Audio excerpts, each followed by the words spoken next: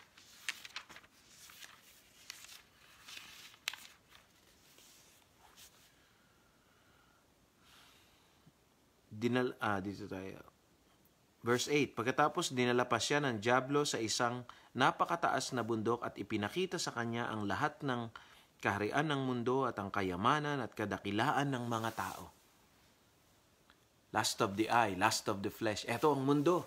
Ayan, yung kadakilaan. Ayan, yung kayamanan. Ayan, ang pwede mong makuha sa mundo. That is what you can gain. Lahat na ng karangyaan.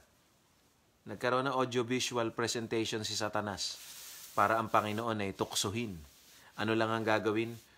Luluhod lang at sasambahin si Satanas. Lust of the flesh, lust of the eye.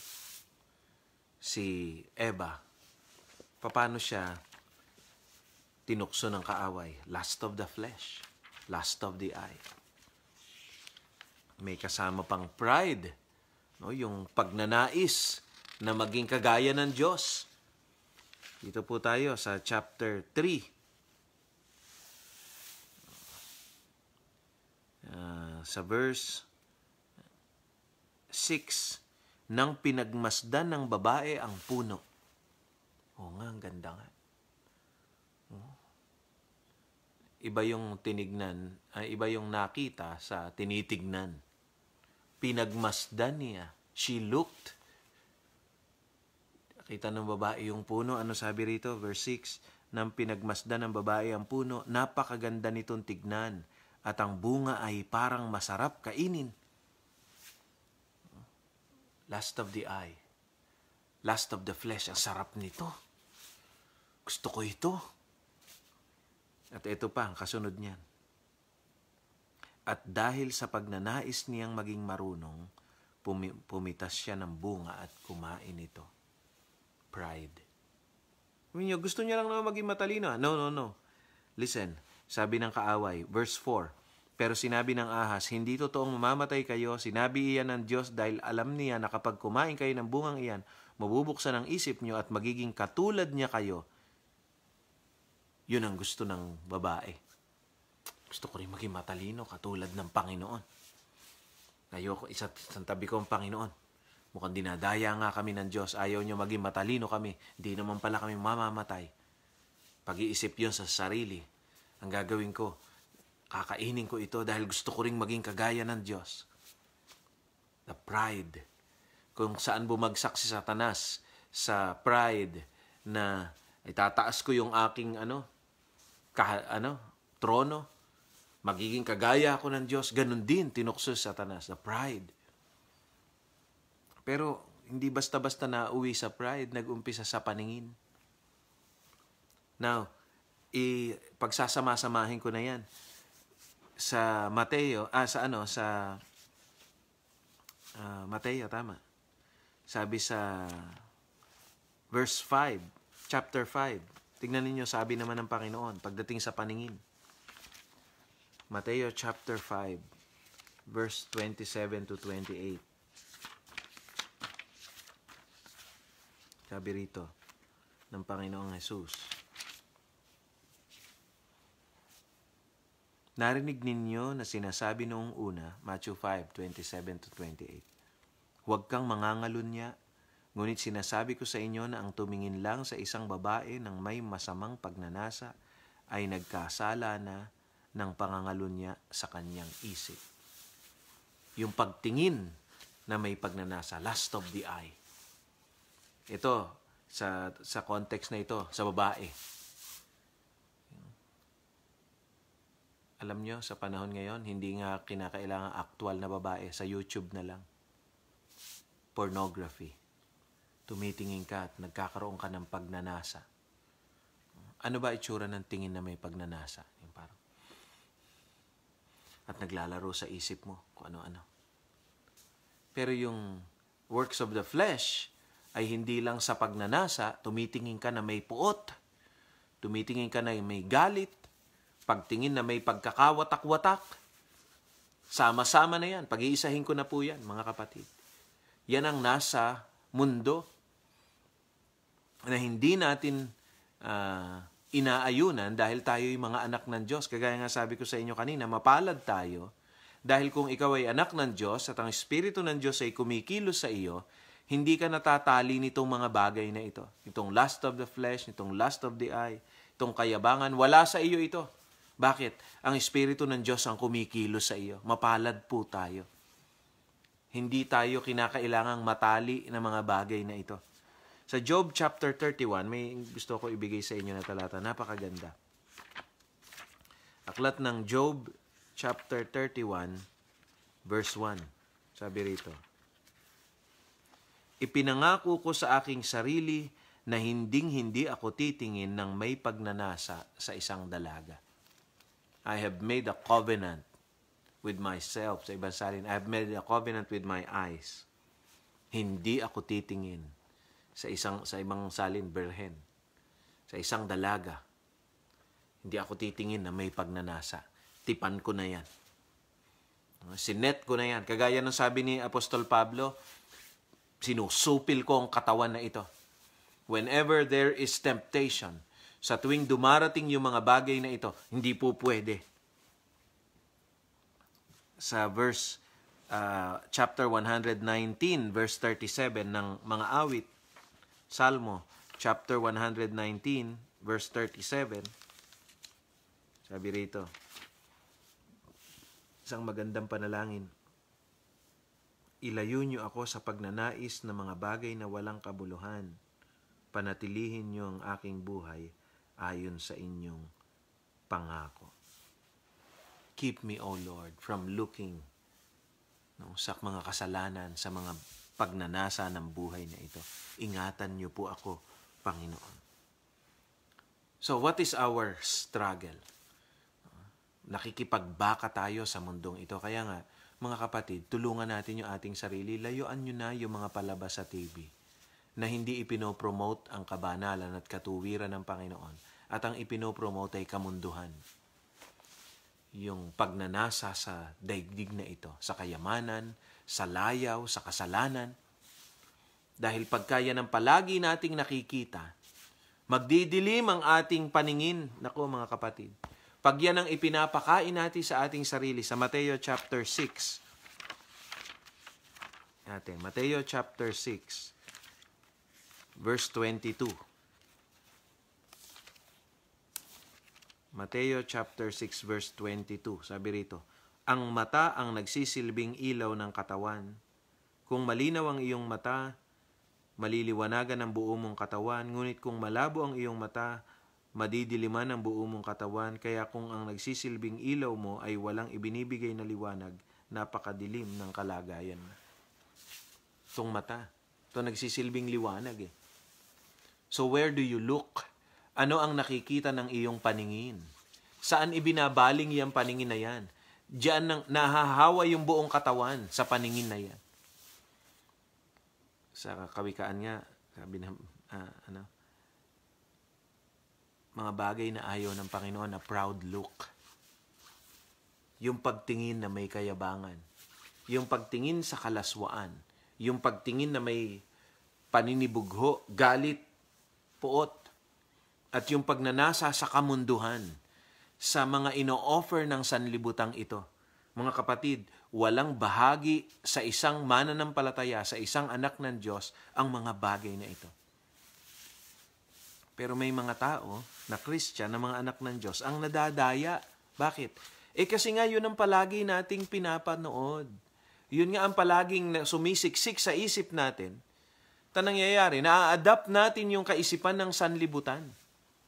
Huwag, labanan natin, mga kapatid. Bigyan ko na lang kayo ng 2 talata pa ng oras na ba? Ayan. Magtatapos na, 2 minutes na lang pala tayo. Colossians chapter 3 verse 5. Colossians 3:5. Sabi rito, kaya patayin nyo na ang anumang kamunduhang nasa inyo. Pansin nyo, sabi ni Apostol Pablo sa 1 Corinthians 9:27, sinusupil niya ang kanyang katawan at mga pagnanasa, no? Yung makalaman na pagnanasa nito.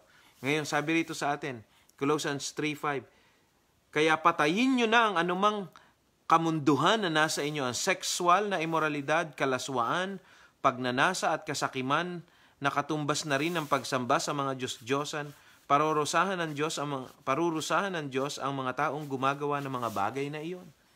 Patayin natin ang kamunduhan, yung mga pagnanasa ng laman sa atin. You destroy it, you kill it. May kapangyarihan tayo, hindi sinabi rito na hilingin nyo sa Diyos na patayin sa atin. No, you destroy it. Ang Espiritu ng Diyos ay sumasayo. Ikaw ay anak ng Diyos, hindi ka na natatali ng kamunduhan. You don't need to be a slave to sin. You are not a slave to the world, to the flesh. No, you have authority. Patayin mo. Efeso chapter 5 verse 3. Dito. Efeso chapter 5 verse 3. Tingnan ninyo ito. Dahil mga banal kayo, hindi nararapat na ang isa man sa inyo ay masabihang siya ay malaswa, mahalay, at sakim. At hindi rin nararapat na mahilig sa inyo ang mga na marinig sa inyo ang mga malalaswa o walang kabuluhang usapan at masasamang biro. Sa halip, maging mapagpasalamat kayo sa Diyos, tandaan ninyo, walang taong mahalay, malaswa ang pamumuhay at sakim ang mapapabilang sa kaharian ni Kristo at ng Diyos, sapagkat ang kasakiman ay tulad din ng pagsamba sa mga Diyos-Diyosan. Pinapakita sa atin, mga banal kayo. Natatandaan nyo nung pinag-aaralan natin yung aklat na Efeso, tinatakan tayo ng Panginoon sa Kanya. Ibinigay niya sa atin ang Kanya Espiritu. Ginawa niya tayong anak. Now, therefore, Dahil tayo'y niligtas na ng Panginoon, hindi tayo na pwede sa ganyan. Layuan na natin yung pagnanasa ng mundong ito. Layuan natin yung mga libangan ng sanlibutan ito, yung pagnanasa sa mata, no? Yung aaliwing ka, hihikayatin ka ng mundo sa kanyang kaisipan. Yung binasa natin noong nakaraang linggo, magbago kayo ng pag-iisip, Romans 12:2, huwag kayong umayon sa pag-uugali ng mga tao sa mundong ito, huwag kayong umayon sa kaisipan ng mundo. Be not conformed to this world, but be ye transformed. Sa pagtatapos, mga kapatid, nais ko sabihin sa inyo at uusad na tayo sa 1 John, magpapatuloy na tayo sa verse 18, nais kong sumamo uli sa inyo. Magiging malaking tulong sa atin, mga kapatid, kung papatayin natin yung TV natin. Pagka ang palabas ay tungkol sa mga kasalanan, tungkol sa kalayawan, tungkol sa paglilibang ng sanlibutan, kung ang awit ay tungkol sa mga makamundong bagay, makita mo pa lang yung galaw sa pagsasayaw, hindi sa Panginoon yan, hindi maluluwalhati ang Panginoon dyan, patayin natin. Huwag tayong magbigay ng pagkakataon na makapasok ito sa ating kaisipan, na ma-enjoy ng ating paningin. Hanggang sa magkaroon tayo ng pagnanasa, ang mangyayari pa bandang huli, pinangangatwiranan na ng mga tao. At sinasabi na pwede na yan, tama na yan. Okay lang yan, sabi rito.